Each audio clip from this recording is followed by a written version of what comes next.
Buenos días a todos. Es un placer estar hoy acá con ustedes. En esta oportunidad tenemos un doble desafío. Por un lado, conservar la atención de todos ustedes siendo el último panel de la mañana. Y por el otro, hablar de perspectivas a largo plazo para la agroindustria argentina. Y hablar de largo plazo en Argentina parece algo así como una misión imposible. Sin embargo, Nelson va a intentar o va a brindar algunas herramientas para permitirnos pensar en el largo plazo. Bueno, perdón. Bueno, muchas gracias, Sofía. Y sí, como vos mencionás, es un poco difícil plantarnos en el mediano y en el largo plazo, pero es necesario. O sea, debemos, como sector, como país, plantearnos qué proponemos y qué esperamos para este largo plazo, para lo cual voy a presentar lo que son nuestras proyecciones de largo plazo para la agroindustria argentina para los próximos 10 años, pero primero necesito situarnos un poco en qué contexto nos encontramos. Un contexto en el cual vamos a analizar algunos factores de incertidumbre, no nos vamos a extender sobre todos porque no nos alcanza la jornada, para luego sí empezar y plantear qué esperamos en cuanto a nuestras proyecciones de largo plazo de acuerdo a la campaña 2027-2028. Y una vez que tengamos este escenario base o escenario continuación, como así lo denominamos, con algunos asteriscos como vamos a ver algunos escenarios alternativos. Y en este sentido nos vamos a centrar en los impactos de la guerra comercial entre Estados Unidos y sus socios comerciales para la agroindustria de Argentina. Esto es, no solo la producción, sino también el comercio exterior. Y por último, vamos a dejar algunas vías de acción. La Fundación INAI es intrínsecamente una institución que ha sido creada por la Bolsa de Cereales de Buenos Aires para promover el debate en el largo plazo, planteando desde las negociaciones. Entonces, vamos a analizar algunas posibles negociaciones que sirvan de alternativa para salir de este estancamiento. Bueno, como les decía, factores de incertidumbre. Nos podemos detener en 5 factores. En primer lugar, obviamente, lo que ya venía mencionando, las tensiones comerciales.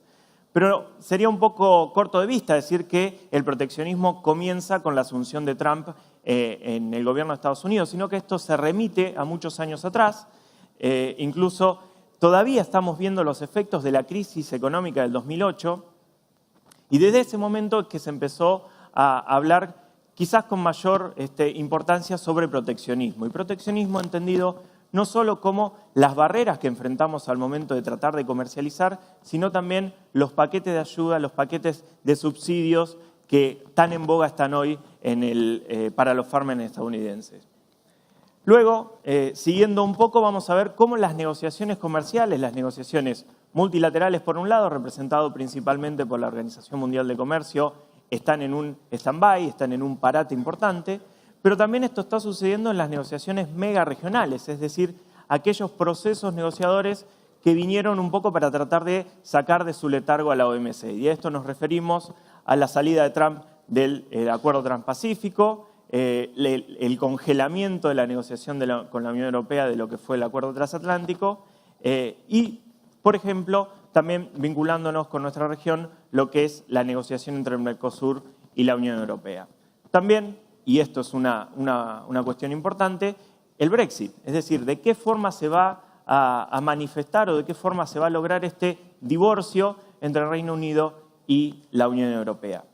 Siguiendo con los factores, vemos cómo el cambio climático, tras el Acuerdo de París, este hito importantísimo del año 2015, para frenar el crecimiento de la temperatura, el aumento de la temperatura a escala global, se encuentra en una etapa de implementación, en un periodo de implementación, ya con Estados Unidos haciendo un paso al costado, pero esto también sube las alertas en lo que nosotros llamamos o conocemos como proteccionismo verde, es decir, la utilización de medidas con justificación en factores medioambientales. Otro aspecto importante y que ha sido tema de discusión en la agenda del G20, el grupo de los 20 que ostenta la presidencia argentina, ha sido la cuestión relacionada a la seguridad alimentaria. Seguridad alimentaria desde 2 perspectivas, no solamente la falta de nutrición que afecta a 900 millones de personas a escala global, sino también la epidemia de obesidad que está sufriendo el mundo con más de 2.000 millones de personas malnutridas, pero en el sentido de obesidad. Y en ese sentido, la búsqueda del cumplimiento de lo que son los Objetivos de Desarrollo Sostenible a 2030. Y como país productor de alimentos, creemos que tenemos mucho para decir en esta cuestión. Y por último, todo esto contribuye a la volatilidad de precios. Un poco esto ya se vio en los paneles de la mañana y se va a seguir conversando durante los paneles de la tarde, pero tiene mucha vinculación con lo que son no solo las tensiones comerciales, sino también tensiones geopolíticas. Estamos en un cambio de era en el cual el poder hegemónico de Estados Unidos empieza a ceder lugar ante un nuevo poder ascendente, nuevo viejo poder ascendente, como es China, y vamos a ver en este declive cuáles son las tensiones y hasta qué escala pueden llegar. Y por último también el conflicto o la cuestión migratoria, que tiene una tensión social muy importante. O sea, en todos estos factores, y me estoy quedando corto, como les decía, en ese contexto, nos planteamos cuál va a ser el escenario de referencia a 2027-2028 para la agroindustria argentina. Y cuando hablamos de escenario a continuación, asumimos la continuidad de políticas. Y en ese sentido, por ejemplo, en este escenario tenemos la eliminación de los derechos de exportación que se aplicaron actualmente hacia el 2020, es decir, cumpliendo con el cronograma prometido de acuerdo a la normativa. También tenemos la continuidad de la guerra comercial entre China y Estados Unidos por 2 años. Esto puede ser un tanto auspicioso, un tanto positivo, pero también puede suceder que se extienda en el largo plazo, como vamos a ver en los escenarios alternativos. Ahora, en este contexto, ¿cómo se plantea el comercio agroindustrial? Bueno, principalmente vemos que todavía el comercio representa una oportunidad cada vez más pequeña en el sentido de la tasa de crecimiento del comercio agrario, el comercio agroindustrial a nivel global ha ido decreciendo, es decir, todavía crece el comercio, todavía el mundo requiere los productos que produce Argentina, pero a una menor tasa. Estamos por debajo del 2%. Ahora, ¿qué es esperable que suceda con la producción argentina en este contexto de desaceleración del comercio global? Bueno, nosotros lo que vemos es que Argentina tiene todavía mucho para decir, mucho potencial para explotar. Esperamos para la campaña 2027-2028 una producción entre cereales y oleaginosas en torno a los 151 millones de toneladas. Fíjense cómo con el cambio de políticas, esto es el ERAMA que presentamos a finales de 2015, se esperaba alcanzar las 115 millones de toneladas para 2024, un número ya ampliamente superado. Es decir, que con distintos set de políticas el potencial argentino puede aumentar y puede crecer a lo largo del periodo. Ahora, ¿cómo se compone este crecimiento o esta producción? Fíjense el crecimiento del maíz. El maíz representa 55 millones de toneladas con un crecimiento del 28% respecto de la campaña que acaban de presentar los equipos técnicos de la Bolsa de Cereales. La soja también continúa creciendo, tengamos en cuenta que acá está impactada por la guerra comercial y por el diferencial arancelario, alcanzando las 60 millones de toneladas. Y por último, el trigo va a superar incluso el récord que se presentó hoy a la mañana, alcanzando casi los 22 millones de toneladas de producción hacia el final del periodo. De nuevo, esto se trata de escenarios base, escenarios de continuación, que nos permiten analizar qué pasaría si se producen ciertos cambios en políticas nacionales o políticas internacionales. Siguiendo con hacia dónde va a estar destinado todo este crecimiento, sabemos que el mercado interno ya se encuentra relativamente maduro en cuanto al consumo de los productos que produce el sector. Entonces, la vía del mercado externo se vuelve cada vez más importante, algo que venimos mencionando ya hace varios eventos. En ese sentido, vemos cómo gran parte de la producción de maíz va a ser destinada a los mercados de exportación, con 41 millones de toneladas esperadas para la campaña 27-28. Lo mismo sucede con soja, es decir, hay un crecimiento de la exportación de poroto de soja, en desmedro quizás de lo que es la exportación de aceite y harina de soja, que todavía crecen, pero a menores tasas respecto de otras campañas. Ahora, poniendo todo esto sobre el tapete, vamos a hacer un poco de análisis de escenarios alternativos y principalmente vamos a detenernos en lo que es la guerra comercial. Esto es parte de un trabajo que venimos desarrollando ya hace un par de meses con los técnicos de la Fundación INAI, en los cuales analizamos esto desde dos vías. Por un lado, el efecto de la medida china sobre el poroto de soja, esto fue un primer escalón, y después ver qué oportunidades en el corto plazo aparecen para Argentina para abastecer aquellos mercados en los cuales Estados Unidos vea vedado su ingreso. Y ahí incorporamos no solamente a China, sino también a Canadá, la Unión Europea, y recientemente hemos incorporado a México e India. Estos son los tres escenarios que analizamos. Un primer escenario de continuación en la aplicación de la medida china al poroto estadounidense, es decir, por los próximos 10 años. Un segundo escenario, incorporamos las listas de productos que se conocieron el pasado lunes. Por eso cuando Agustín mencionaba que estuvimos hasta el último momento cerrando los números, es literal.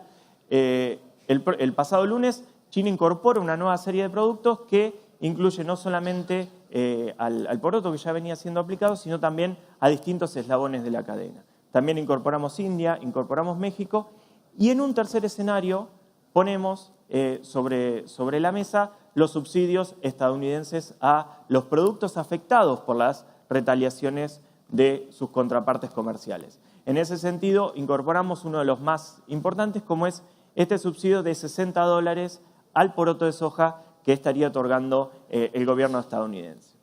A ver, ¿cómo impacta esto? Bueno, en todos los escenarios vemos cómo aumenta la exportación de poroto. El poroto en este sentido termina siendo un gran beneficiado de esta guerra comercial o exacerbación de la guerra comercial, que cae un poco la proyección de exportación en el contexto de aplicación de subsidios. ¿Por qué? Porque el subsidio estadounidense termina diluyendo esta diferencia de precios entre que recibe o que ve el productor estadounidense respecto del productor argentino o el productor brasileño. O sea que esto ya deja de ser una buena noticia. Siguiendo esto, vemos también cómo el escenario para el crushing, para la molienda argentina de poroto, es negativo en todos los casos. Vemos cómo en todos los escenarios se reproduce esta tendencia de impacto de las medidas de China y el resto de los países sobre Estados Unidos, que se exacerba incluso en la aplicación de subsidios. Y trigo y maíz recuperándose recién en el caso de la aplicación de los subsidios. Ahora, cuando analizamos en el corto plazo qué oportunidades podría tener Argentina, vemos desde la perspectiva de cierre de mercado para Estados Unidos, ver si nosotros podemos abastecer. Ahora, que exista una oportunidad no implica necesariamente que Argentina la pueda aprovechar. ¿Por qué? Porque siguen existiendo barreras que impiden el ingreso. Ahora, así las cosas, nosotros vemos que, de acuerdo a las listas que ha aplicado de represalias China, de 50.000 millones de afectación de comercio y 60.000 posteriormente, prácticamente le ha cerrado el comercio agroindustrial a Estados Unidos. Y en ese sentido se ve una lista de más de 700 productos en los cuales Argentina tendría posibilidades en más de 60. Pero incluso si Argentina redireccionara todas sus exportaciones de estos productos desde todos los destinos hacia China, no alcanzaría a cubrir el déficit que deja la producción o la exportación estadounidense en el mercado chino. Como pueden ver en el cuadro, en el resto de los países el impacto es mucho menor, en el sentido de que las listas no incluyen tantos productos agroindustriales como sí lo hace en el caso de China. Así las cosas, igual se presentan oportunidades en estos países para maíz, para carne bovina en algunos casos, para algunos lácteos, para aceites, para porotos y demás en los distintos destinos. Entonces, nosotros lo que vemos es la aparición de una oportunidad en el corto plazo que puede desaparecer, puede fumarse si Xi Jinping y Trump se dan la mano y resuelven esta controversia. Entonces, ¿cómo lograr que Argentina pueda aprovechar esta oportunidad y pueda consolidar este acceso al mercado de manera sustentable o sostenible en el tiempo? Y la vía son los acuerdos y las negociaciones comerciales. ¿Y cómo está Argentina jugando este partido? Hemos analizado la cantidad de acuerdos comerciales a nivel internacional y vemos la participación en el PBI de los mismos. En el caso de Argentina tiene acuerdos comerciales, esto incluye al Mercosur, con poco más del 9% del PBI global. Acá tenemos los países de la LADI, Mercosur, los dos tratados de libre comercio con Egipto e Israel, y los acuerdos de preferencias fijas con SACU y con India. Ahora, ¿qué están haciendo el resto de los socios comerciales o nuestros principales competidores? Unión Europea en torno al 34%.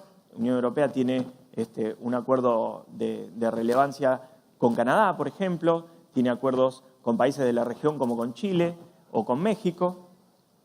¿Qué hace Estados Unidos? Estados Unidos, además del NAFTA, tiene acuerdos también con países de la región, llegando a casi el 34%. En el caso de Canadá, que tiene acuerdos comerciales tanto con Estados Unidos como Unión Europea, está cercano al 55% del PBI global. Similar al caso de Australia, que tiene un acuerdo comercial con China. En el caso de México, también de Latinoamérica, vemos cómo se encuentra en torno al 63% del PBI global. Y fíjense lo que sucede con Chile. Chile está en torno al 90%. Esto en gran parte, en gran medida, por sus acuerdos comerciales con Estados Unidos, con la Unión Europea y también con China. Ahora, ¿qué pasa con Argentina? Volvamos un poco para atrás. Y las negociaciones en curso. Tenemos negociaciones con la Unión Europea, negociaciones con EFTA, que son los países europeos fuera de la UE, también con Canadá y con Corea. Estas son las negociaciones que se encuentran en curso. Y esto le permitiría a Argentina generar una mejora tal que la llevaría a participar del 36% del PBI global. Es decir, una tercera parte de la economía global podría estar alcanzada por los acuerdos que se encuentra negociando Argentina por intermedio del Mercosur.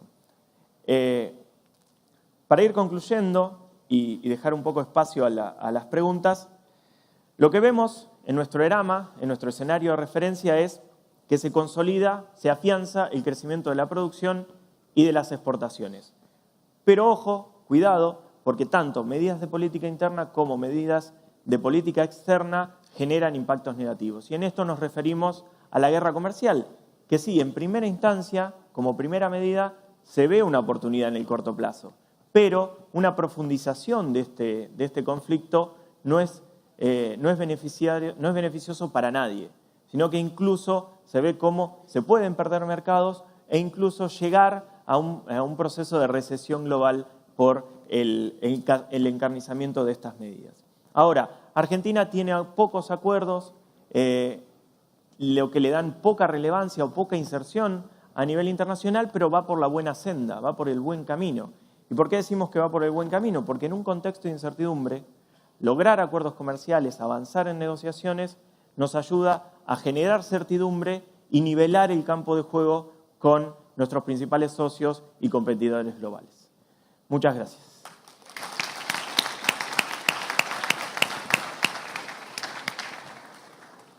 Muchas gracias, Nelson, por tu presentación. Creo que has planteado muy claramente algunos de los principales desafíos y oportunidades que se plantean para Argentina en la próxima década y, a su vez, la necesidad que tiene Argentina de encontrar alguna alternativa para avanzar en el acceso a mercados que podría quedar potencialmente vacante, por decirlo de alguna manera, si la guerra comercial dejara de ser una guerra comercial. Y por otra parte, has mencionado la importancia de los factores de incertidumbre que pueden afectar cualquiera de los escenarios que se han planteado en los próximos años.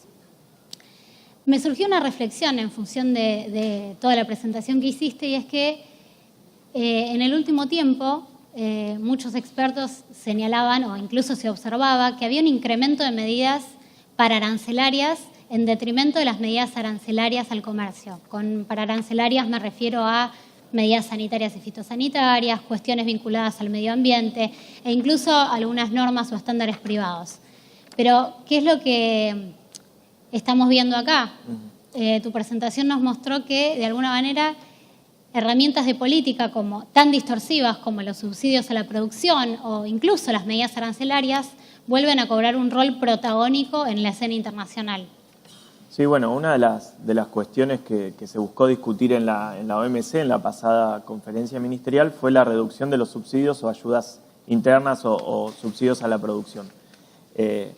Hubiera sido muy positivo lograr eso, ya que no le permitiría a los países que hoy están en esta guerra comercial seguir aumentando estos subsidios tan distorsivos, sobre todo en el sentido de que generan un cambio en los flujos de comercio que terminan perjudicando precisamente a los países que no tienen la posibilidad de utilizarlos, sea por compromisos internacionales o por falta de recursos o fondos para hacerlo. Y en ese sentido, la OMC, que viene de una etapa de estancamiento, de mucha crítica a nivel internacional, puede decirse que se le abre como una ventana de oportunidad, una pequeña luz de esperanza, en el sentido de la declaración de Mar del Plata de los ministros del G20 de Comercio, que señalaron o coincidieron, después de mucho trabajo, avanzar en la reforma de la OMC. ¿Y qué se entiende por avanzar en la reforma de la OMC? Bueno, precisamente todavía no hay definición respecto de eso, pero nosotros, como Argentina, como región, debemos sostener todavía que los viejos temas de la agenda agrícola sean incluidos en esta reforma de la OMC. Es decir, que se ponga un techo a los subsidios, que se rebajen los aranceles y que nos permitan avanzar hacia un mejor acceso a los mercados. Muchas gracias.